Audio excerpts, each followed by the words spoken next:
Nako, bakit naghihiring na naman ho sila? Akala ko bang tapos na yung hearing na yan sa Injustice Committee? Akala ko bang pinagbotohan nyo na at overwhelming yung mga bumoto na merong probable cause yung impeachment na yan laban dito kay VP Sara. Pambihira. Kaya pala nung nagdaang weekend, walang humpay ang pagpapa-interview ho nila dahil isa pa ho sila. Dito sa video na to, continuation ho ng hearing dyan sa Injustice Committee. Hindi ho natin alam kung sino pa ang ihaharap nila dito, kung ano pang ebidensya ang ipipresenta nila dito.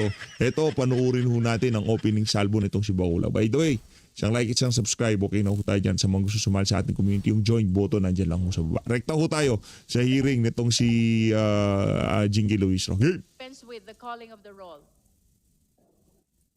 Just for the record, today's hearing is a continuation of our hearing Continuation. last April 29, 2026. The Honorable Sendanya. Anong SSin natin dyan?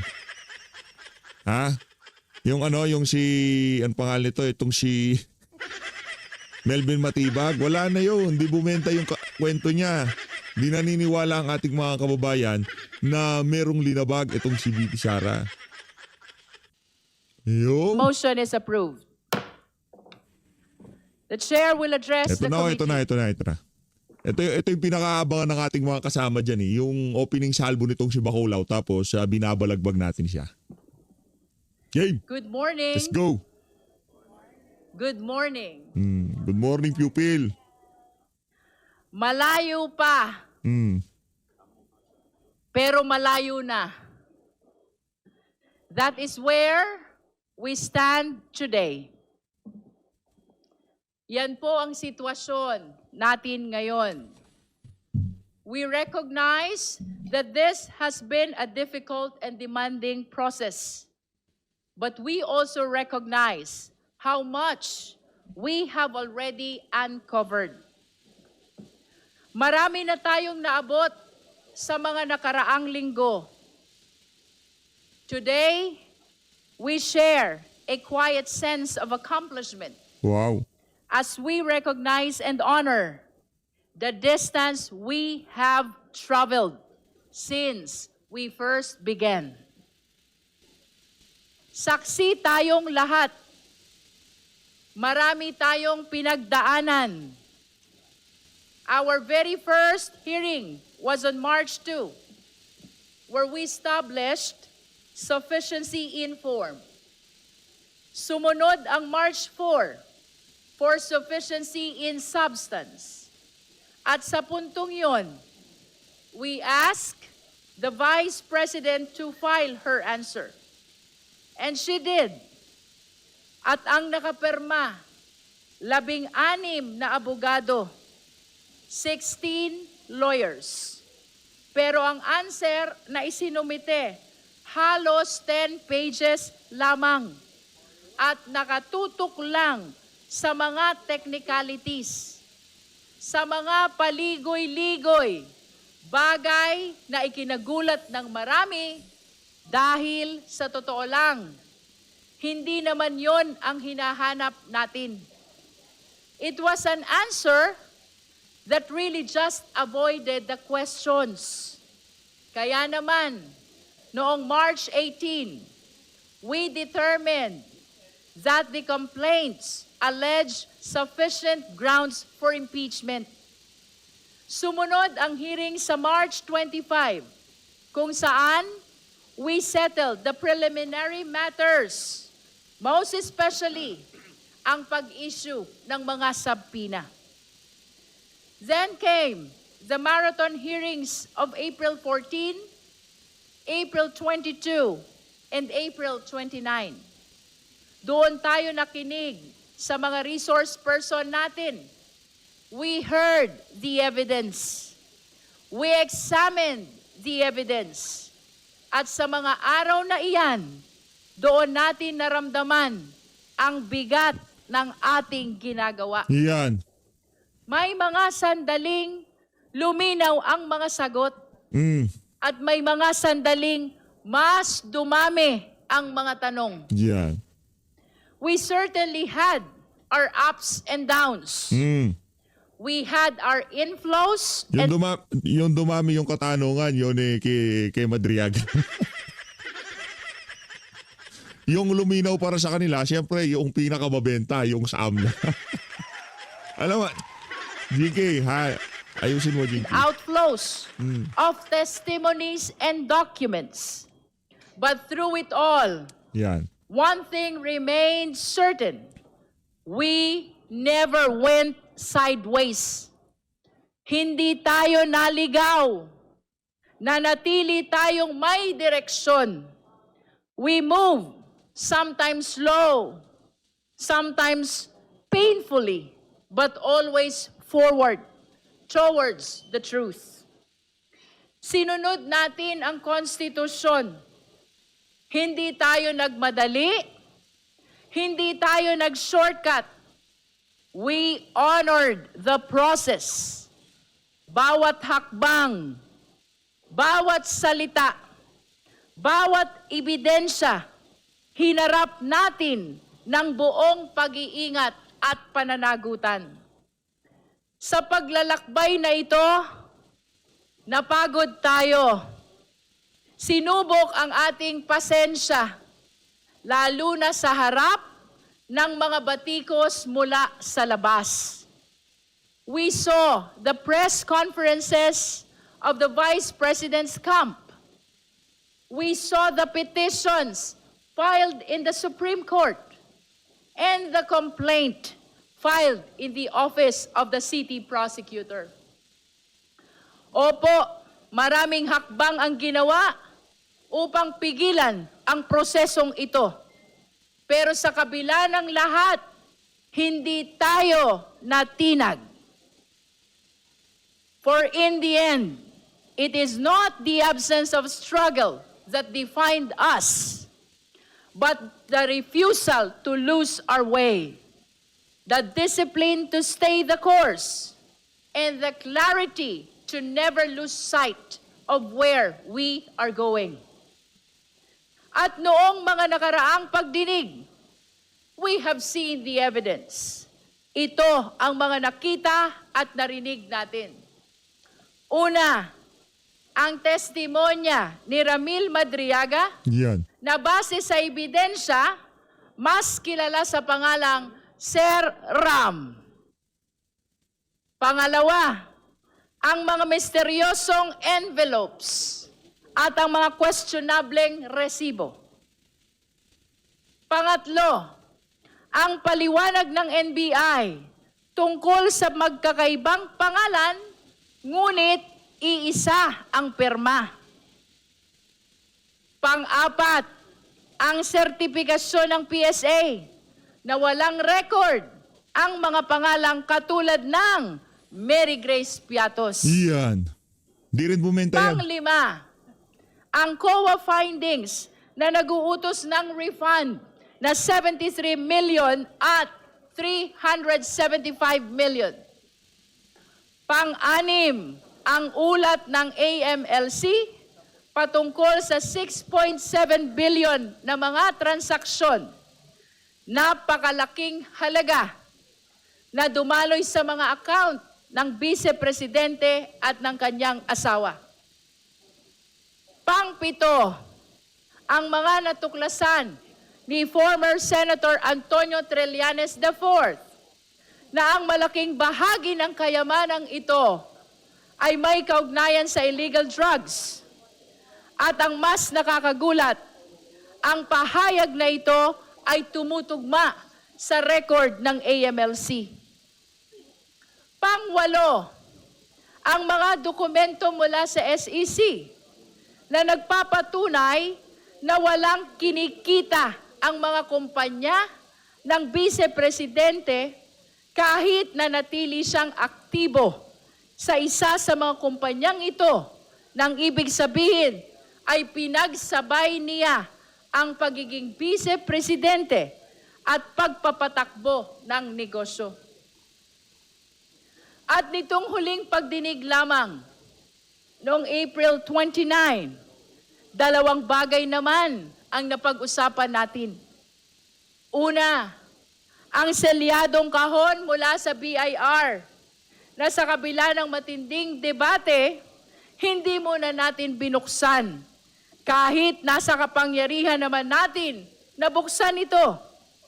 Sabi nga ni Deputy Speaker Janet Guerin, ang puso natin ay gustong buksan ito. Pero ang isip natin, nagsasabing huwag muna. At dagdag pa rito, nagpahayag si Congressman Benny Abante, hindi porket kaya nating gawin ang isang bagay, ay dapat na nating gawin. At ang pangalawa, ang mga ebidensya ng pagmumura at ang pag-contract ng assassin. Grabe po itong mga ebidensyang ito, lalo na yung video ng Vice Presidente. Kong Laila de Lima described it perfectly when she said, noong gabing iyon, Wala na ho tayong re-rebatin eh. Kasi ano na lang to, summary na lang ho ng mga kalokohang ginawa nila nung mga nagdaang hearing dyan sa Injustice Committee. Naribat na ho natin lahat ng kabalbalan nila dyan eh. Kumbaga ano na lang to siguro, pagpapalala na lang ng paninira kay Bibi Sara. Pero base sa ating nakikita, wala hong mabigat sa mga sinasabi nitong si Bacolao. nakita natin ang totoong Sara Duterte. Nanlilisik ang mata. Halos bumula ang bibig at lumabas ang dugo sa tenga dahil tila ba sasabog na ang kanyang ulo sa galit. At that point, Congresswoman Janice Digamo once again shared her own painful experience as a victim. Pero blooming si Madam ha. Blooming. Yan ang sinasabi ko. Ha? Uy, di ka mo. Pambihira. Palakpakan natin. Diba? Pagka talagang magiging blooming ka, di ba, Madam? Sorry na lang, doon sa kanya namaya pa kasi. Of political violence herself. Pinaalala niya sa atin na ang banta ng pagpatay ay hindi biro. Yan. Ito ay seryosong panganib sa buhay ng tao. Yan po ang lahat ng natalakay natin at pinag-aralan natin lahat ito. Sinuri ang bawat anggulo, katulad ng paalala ni Congressman Brian Poe noong nakaraang pagdinig. Seryoso ang tungkulin nating ito at dapat tratuhin ito na may kaukulang respeto. At sa gitna ng lahat ng ebidensyang ito, sa kabila ng lahat ng diskusyon natin, may isang bagay na hindi nagbago. Ang upuan, ang bakanteng upuan. Sa bawat ebidensya, walang direktang sagot. Sa bawat tanong, walang paliwanag. Naghintay tayo ng salaysay mula sa Vice Presidente sa ilalim ng panunumpa. Pero ang tanging humarap sa atin ay ang tahimik, ang isang bakanteng upuan. Yun. Kaya mayat maya ho ipinapakita yung upuan. Kasi yun ang pag gagamitin nilang propaganda na hindi dumadalo si Sara. Walang laman yung upuan, no? Minamayat maya ho nila yan. Tinatawag nitong si Bacolao yung si committee secretary. Nandyan ba si vice presidente? Di ba? Minamayat maya ho yun. Ngunit mapagtatanto natin na meron na pala tayong hawak na ebidensya Yan. mula mismo sa kanya. Hindi na natin kailangang tumingin pa sa malayo. We already have a sworn statement. Isang sinumpaang salaysay. Ang tagal na palang nandito. Ang kanyang salin. Isang dokumento, siya mismo ang pumirma. Siya ang nanumpa. At siya ang nagsumite. At malinaw ang nakasaad doon. Walang cash o cash deposit. Ngayon, itabi natin ang salen na iyon Yan. sa lahat ng ebidensyang ating naipon. Hmm. Doon lumabas ang tanong na hindi na natin matatakasan. Kapag ang sinumpaang dokumento ay nagsabing zero cash, pero ang official report ay nagpapakita ng bilyon-bilyong transaksyon, saan tayo maniniwala? Nako po. Kaya naman, Doon sa perang ipapakalat nila para mapunta sa Senado yung impeachment na yan. Doon tayo maniniwala. noong April 29, the Committee on Justice decided that we have seen enough. No need to extend. No need to give one more chance to someone who refuses to attend. Sabi nga ni Congressman Percy Sendanya, Yung. hindi na kailangan ng makeup class ang laging nagkakating class. Yan. By a unanimous vote, this committee found probable cause to impeach Vice President. Yung unanimous daw, hindi totoo yun. Kasi ang daming hindi bumoto eh. Mahigit kayo 60 dyan. Tapos, mahigit 50 lang yung bumoto. Hindi unanimous daw yun, sabi ng mga Sinungaling ka, Luistro ha.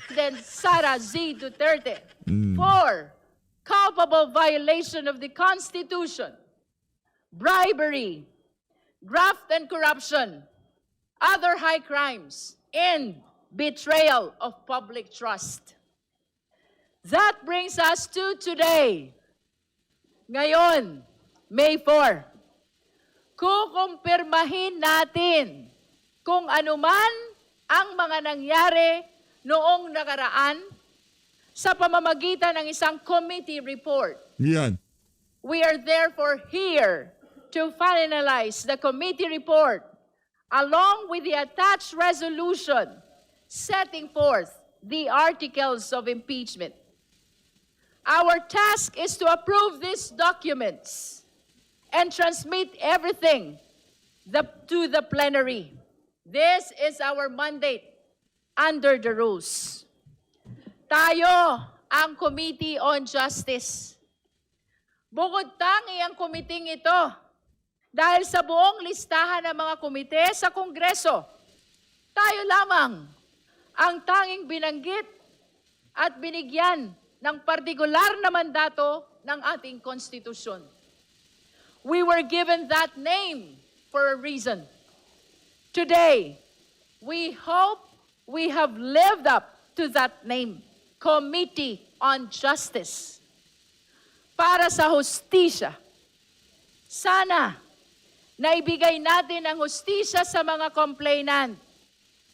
Hustisya sa vice-presidente sa pamamagitan ng tamang proseso. At higit sa lahat, hustisya sa sambayanang Pilipino. Sana ay panindigan natin ang pangalan ng committee natin. But more than that, I want to take a moment to acknowledge the people behind this work.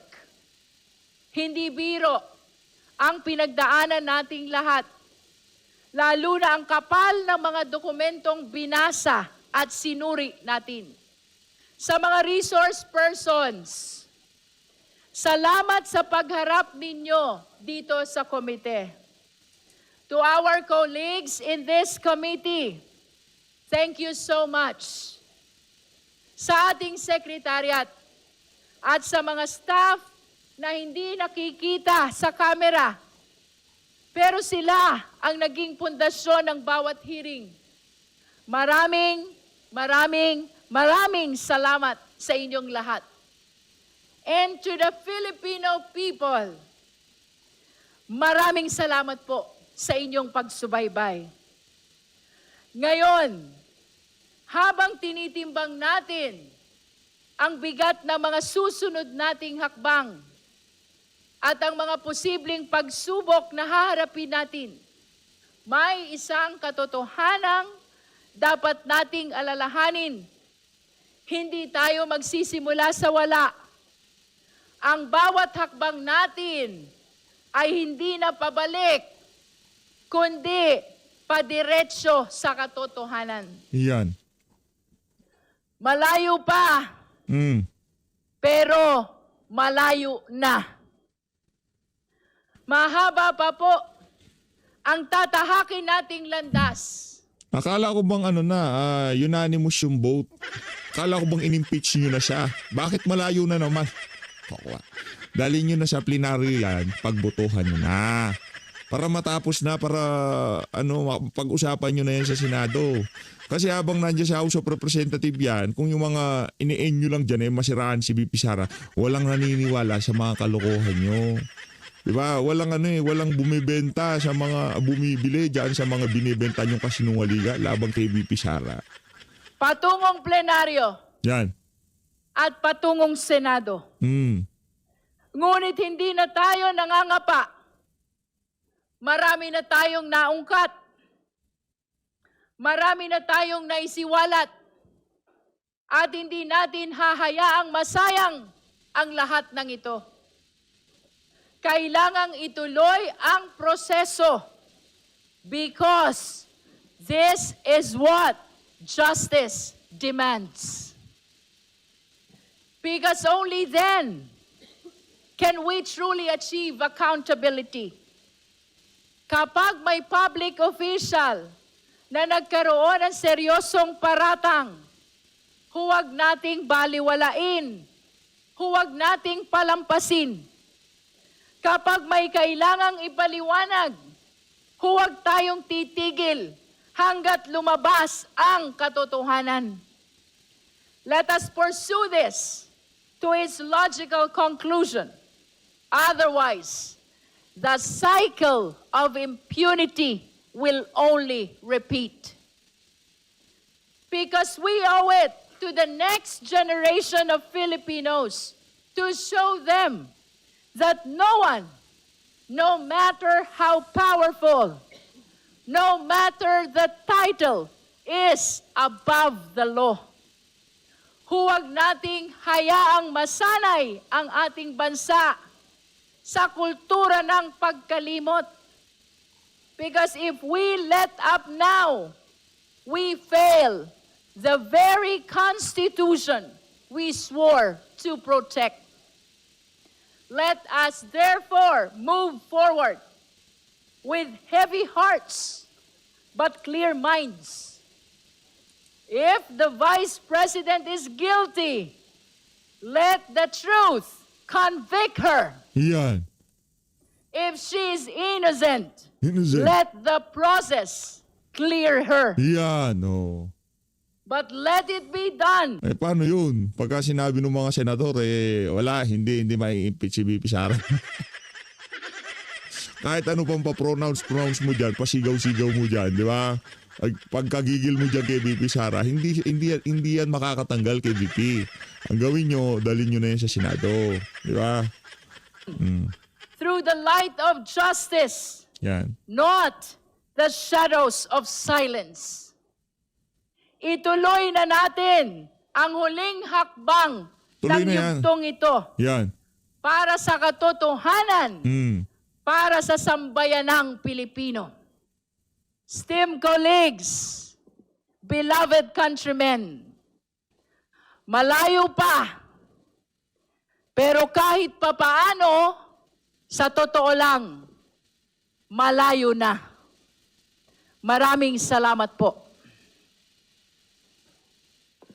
At this juncture, may we direct the committee secretary to manifest to the committee whether the committee report, the attached resolution, as well as the articles of impeachment have been sent to the members of the Justice Committee, the respondent Vice President, as well as the complainant.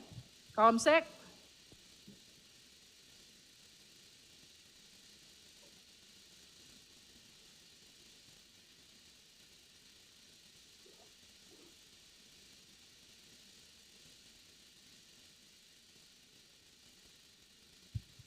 Thank you, Madam Chair. We confirm that the committee has forwarded the articles of the committee report, the House resolution setting forth the articles of impeachment to all members, regular and ex officio, of the Committee on Justice.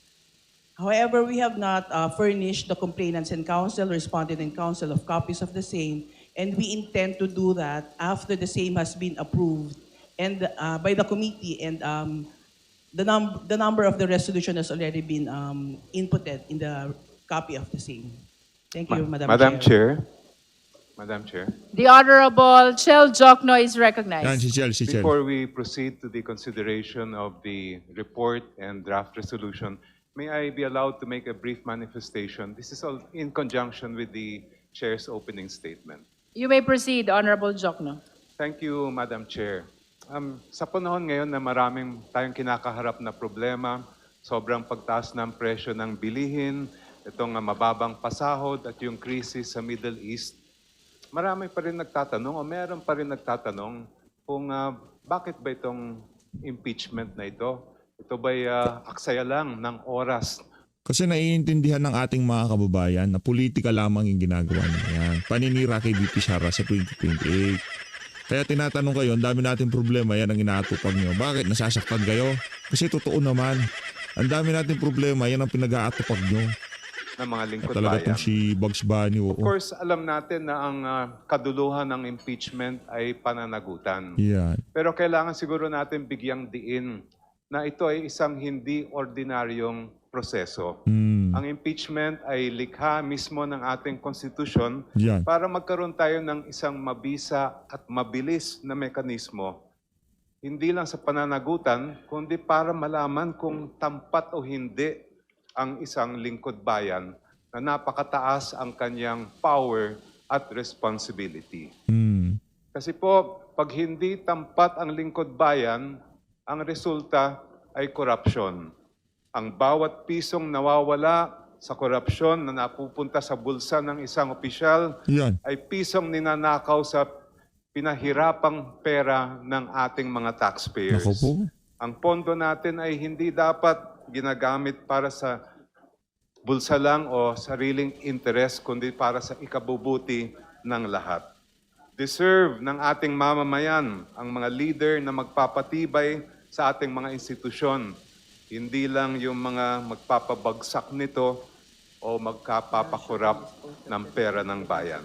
And that is why, Madam Chair, impeachment is so important for our nation even in this time of crisis. Hindi po madali ang mga nakaraang buwan para sa mga miyembro at chair ng committee. To determine probable cause, we had to look into every piece of evidence and make sure that we did not miss anything.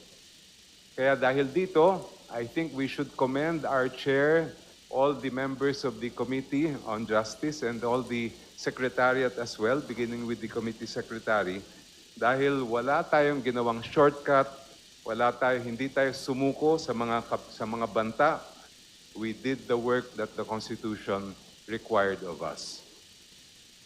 Kaya po, sa pag-usad ng impeachment case, huwag sana natin kakalimutan. We are doing this para ito sa mga pamilyang nagtitiis sa presyo ng bilihin habang nilulustay ang pera ng bayan. Sa mga manggagawa, mga magsasaka, at mangingisda na talagang nagkakanda kuba na sa kahirapan pang araw-araw sa kabila nitong nakikita nating korupsyon. At lalong-lalo na para sa mga kabataan natin na nangangarap ng isang magandang kinabukasan at naghahanap ng hustisya at pananagutan. Maraming salamat po, Madam Chair. All the manifestations of the Honorable Jokno are noted by the committee.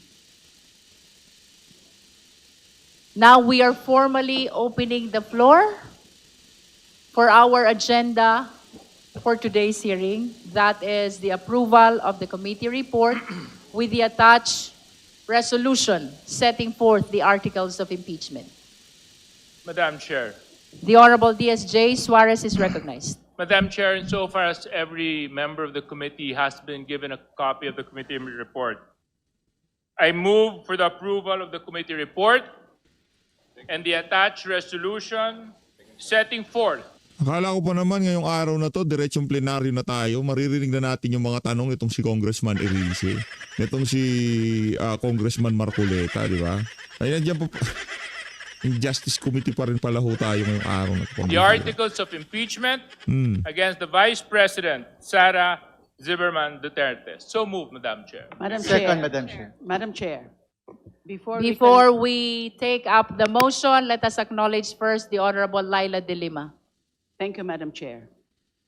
Just like the rest of the members Si of Sabo. the committee, this representation received the final drafts of the 3 documents.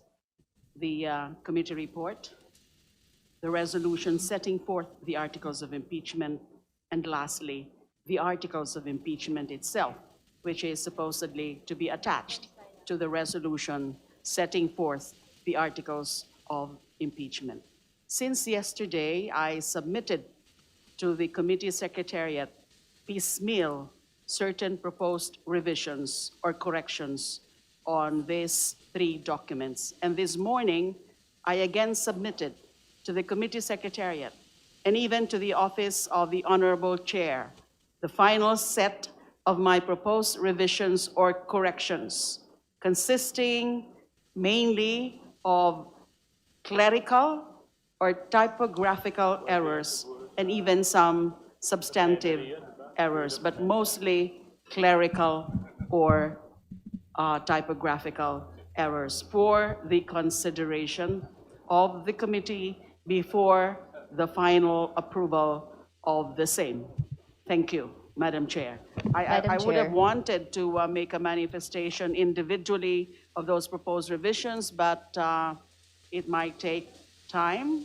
So I'm just making that general manifestation of my submission of those proposed corrections or revisions. Thank you. In response to the Honorable De Lima, may we place it on record that all the requests for clerical and typographic corrections to the committee report have been adopted already by the Secretariat, only that we do not have the luxury of time to reproduce to such number of copies to provide all members present today with a revised copy of the committee report. But let it be placed on record that all the requests for corrections of clerical and typographical error have been adopted by the Secretariat. Madam The Honorable Chair, Jokno is recognized. Madam Chair. I have a few substantive matters I'd like to move for amendment to insofar as both the report and the attached articles are concerned. First, Madam Chair, on page 7 of the draft House resolution, it states at the bottom of page 7, and I quote, Respondent Vice President Duterte committed culpable violation of the Constitution and betrayed the public trust by committing plunder and or malversation, graft and corruption, and other high crimes, and I emphasize this part, in amassing and converting the amount of not less than 100, I'm referring to page 6, I stand corrected, which states that the Vice President committed corruption, etc., in amassing and converting the amount of not less than 500 million pesos from the confidential funds allocated to the Office of the Vice President for the years 2022 and 2023. Naku, bakit 100 million lang yan? Nakala ko bang bilyones yung mga ano niya, yung mga kalokohang ginawa ni Sara Duterte. Akala ko bang bilyones. Badang milyon lang yan. Pambira talaga tong si Bugs Bunny, oo. Ang tanong dito, makukonbinsi kaya ho nila yung kanilang mga kasamahan dyan sa House of Representatives na pumirma dyan sa impeachment na yan. Gayong alam naman ng karamihan dyan sa mga congressman na yan na walang budget at hindi gusto na sambay ng Pilipino yung impeachment. Yun ang problema ho natin. No? Tuloy mo, Bugs Madam Bunny. Chair, my concern here, and I'm making this motion to make this consistent with the attached articles, is that if you look at the record of the Commission on Audit, the first 125 million pesos given to the Vice President kulang. in 2022, only 73 million pesos of the 125 million was disallowed. And that was also the subject of the appeal made to the Commission on Audit and Bank. If we say not less than, we may be able to prove that there was amassing and converting of around 435 million, if my addition is correct, but it may not reach the amount of 500 million.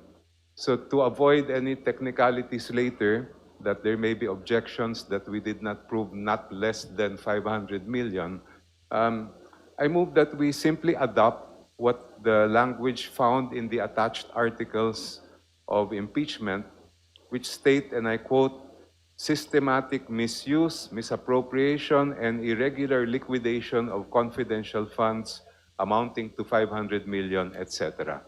That way we cannot, we will avoid any kind of technical objections to the draft resolution.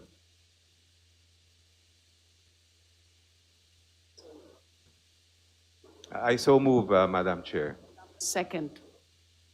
There is a motion to adopt the change of language in the articles of impeachment as cited by the Honorable Jokno. The same has been seconded. Is there any objection? Madam Chair, point of order. There was a pending motion, and then now there's another motion. Should we first withdraw the first motion and then proceed with the other? Madam Chair, insofar as I was the one that moved for the first motion, I therefore, we consider first the proposed amendment before we act on my earlier motion. For the record, the earlier motion for the approval of the committee report with the attached resolution setting for the articles of impeachment has been withdrawn. Now let us take up the motion of the Honorable Jokno. There is a motion for the change of language in the articles of impeachment Point of information, Madam Chair. in the committee report so as to make it consistent to the documents of the Commission on Audit. I'm sorry, Madam Chair. So as to make it consistent with the attached articles of impeachment. With the attached articles of impeachment. The same has been seconded. Is there any objection? Hearing none, the motion is granted. The Honorable Ko is recognized. Madam Chair, I'm sorry, just one more, if I may. This has to do with the page 4, bottom to page 5 of the attached articles If of I impeachment. may interrupt Honorable Jokno, you can manifest or raise the motion to include all subject matter of your correction so that we will approve it in one motion only.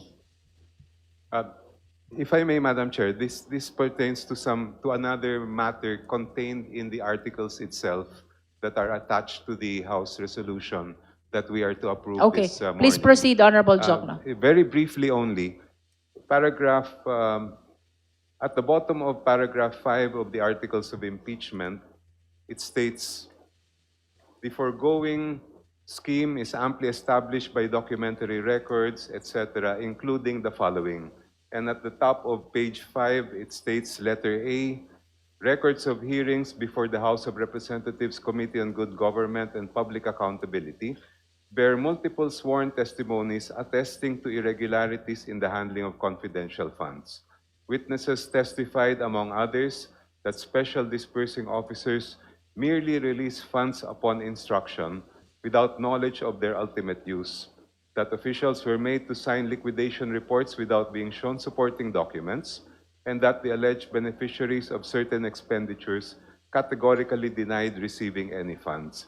If I may, Madam Chair, if we go back to the records of the testimonies taken before the Committee on Good Government and Public Accountability, it was admitted by no less than the Special Disbursing Officer of the OVP, Ms. Gina F. Acosta, that on December 20, 2022, she turned over 125 million pesos in cash in confidential funds in 4 duffel bags to Colonel La Chica, who is not in the regular or proper chain of disbursement.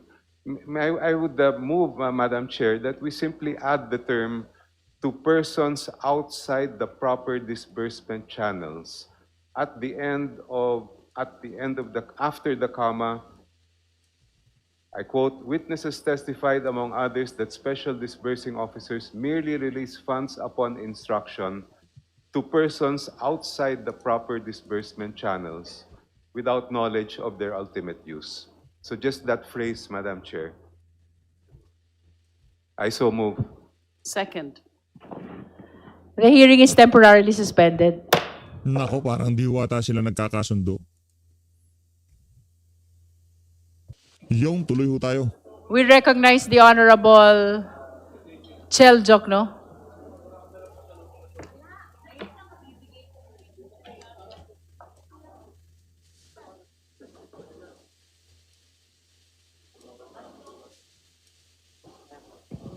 Madam Chair, yes, I believe the Honorable Rene Ho has a I understand that you have raised the motion already, so I think if the purpose of yielding the time to the Honorable Tino is to change that motion, perhaps we need to withdraw first the earlier motion, Honorable Jokno. Madam Yes, Chair. may I just put the situation in its proper context? The paragraph found in page 6 of the House resolution states, and I quote, "Respondent Vice President Duterte committed the foregoing impeachable offenses." That part seems to it states that there was a finding that the committee made that offenses were committed. And then, but it continues, "Through the following acts as alleged in the Saballa et al. Complaint." When the session was suspended, it was pointed out to me that the text appearing below this paragraph, simply reproduced what was Pambihira, ano ba yan? Akala ko pa naman areglado na yung ano na yan, yung report na yan, pagbubutuhan na lang. Ngayon pati wordings pinag-aawayan nyo pa. Kung ano yung nakalagay dyan sa report na yan. Di ba pinagbutuhan nyo na yan? Pambihira talaga tong Injustice Committee na to po. Kasi kahit ano pang wordings ang ilagay nyo dyan, kahit puliduhin nyo yan, pagdating sa plenaryo, bubutasan at bubutasan yan itong si Congressman Ega Irice. was alleged in the Saballa complaint. So it now appears, Madam Chair, that the real problem lies in the sentence contained in the beginning of that paragraph. And I would suggest, and I would, number one, withdraw my previous motion and suggest that, and move that the following amendment be made. Instead of saying Respondent Vice President Duterte committed the foregoing impeachable offenses through the following acts as alleged in the Saballa complaint, to make it clear, I move that we substitute that with the following: that the Saballa et al. Complaint alleged that Respondent Vice President Duterte committed the foregoing impeachable offenses. That way, we do not have any more to change what is found in the succeeding paragraph below. Yung pong kaninang pinag-usapan natin, amass and convert, we can retain that and just simply amend the first paragraph that I just mentioned. Thank you, Madam May Chair. I request the Honorable Jokno to kindly withdraw first the earlier motion? I respectfully withdraw the earlier motion to amend that portion stating amassing and converting. And I now move, Madam Chair, that we amend the earlier paragraph. I will read it as written in the resolution. Respondent Vice President Duterte committed the foregoing impeachable offenses through the following acts as alleged in the Saballa et al. Complaint. I move that that sentence be amended as follows: the Saballa et al. Complaint alleged that Respondent Vice President Duterte committed the foregoing impeachable offenses through the following acts, colon. Second, Madam Chair. Second. Parliamentary inquiry. Parliamentary status. There is a withdrawal of the earlier motion. That is the replacement of the word amass. The same has been withdrawn. Now we have a motion to replace the heading with the Saballa et al. Complaint alleged that the Vice President committed the following impeachable offenses. The same has been seconded. Is there any objection? Hearing none, the motion is approved. Any other concern from the members? The Honorable Madam Laila De Chair. Lima. Thank you, Madam Chair. Earlier, what I manifested and pointed out are certain clerical or typographical errors and even some minor revisions as to matter of style. And it was also announced by the Honorable Chair that all of those proposed revisions or amendments that I submitted to the committee secretariat and the office of the chair this morning were already adopted. I detected also a substantive matter, Madam Chair. Nabanggit po kanina ng ating chair na base sa SEC record nananatiling shareholder si VP Sara sa isang kumpanya kahit siya vice-presidente.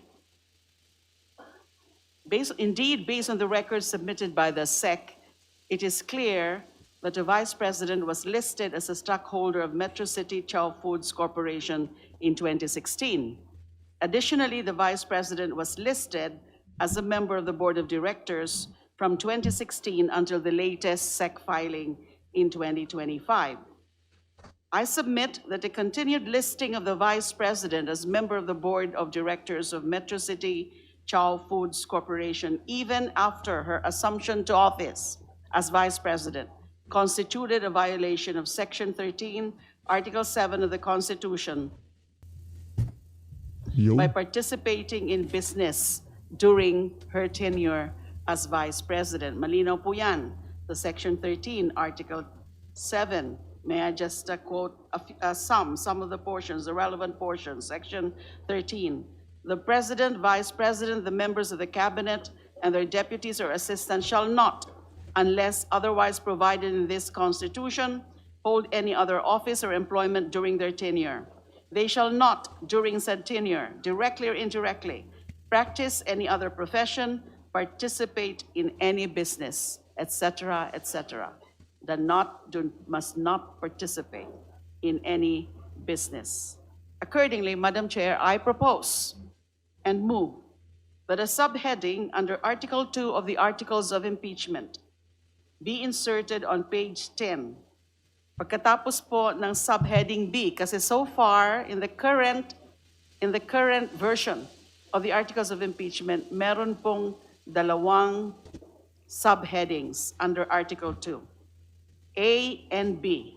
May I propose to add a subheading C, letter C, failed to divest all her business interests based on the records of the Securities and Exchange Commission, or SEC, during her tenure as Vice President for the years 2022, 2023, 2024, and 2025. Also, accordingly, the following allegations must be added after the last paragraph of page 20. Dun pa rin po yan sa Articles of Impeachment. Respondent failed to divest all her business interests based on the records of the SEC during her tenure as Vice President for the years 2022, 2023, 2024, and 2025. And I must say, Madam Chair, that all other relevant provisions or relevant portions of the committee report, the resolution, and the articles of impeachment be made or be revised to include this point, this matter about the respondent failed to divest all her business interests based on the records of the SEC during her tenure as Vice President for the years 2022, 2023, 2024, and 2025. I so move. Second, Madam Chair. Ngayon na nga mga kababayan, dito na una tatapusin niya ang continuation na yan ng nangyayaring hearing dyan sa Injustice Committee. Akala ko pa naman ipapakita ulit yan si Badriaga, si Trillanes at ang AMLA. Magkukwentuhan lang ho pala sila kung ano yung mga maling wordings, kung ano-anong mali dyan sa committee report na yan ng Injustice Committee. Maraming salamat to. Ang sa mukha base sa nakikita natin sa mukha nitong mga miyembro ng komite, hindi ho sila kumpiyansa na aabot sa Senado yung impeachment na yan laban dito kay Pip Sara. Una sa lahat, wala na ho kasing pera. Naubos na ho yung pera. Wala na hong pambabayad sa mga congressman na pipirma dyan sa impeachment na yan. babalik ho kasi sila doon sa 19th Congress. Alangan naman yung mga congressman na pumirma na ikinulong doon sa isang kwarto at pinapirma doon sa impeachment ni BP Sara. Ang daming nakuha, 77, 888, di ba? Mga 4-later release, akap, tupad. Ang dami ho nilang nakuha, nakapackage Sa bawat pumirma talagang merong makukuha nakapalit sa kanilang sa kanilang mga naging pirma doon sa nagdang impeachment ni BP Sara. Ngayon, dito sa mga congressman na pipirma, kinukonsensya na lang ho sila. Tingnan nyo mga ebidensya. Hindi naman maaari ganun. Diba? Yung mga taga 19 Congress, kumita sila, hindi kikita. Ang problema ho dito, yung mga 4-later release ng mga nasa 19 Congress, hindi pa rin ho ata na-release mo pa hanggang sa ngayong mga panahon na to. Kaya hindi na ho nila pinapaniwalaan kung ano man ang pinapangako ng mga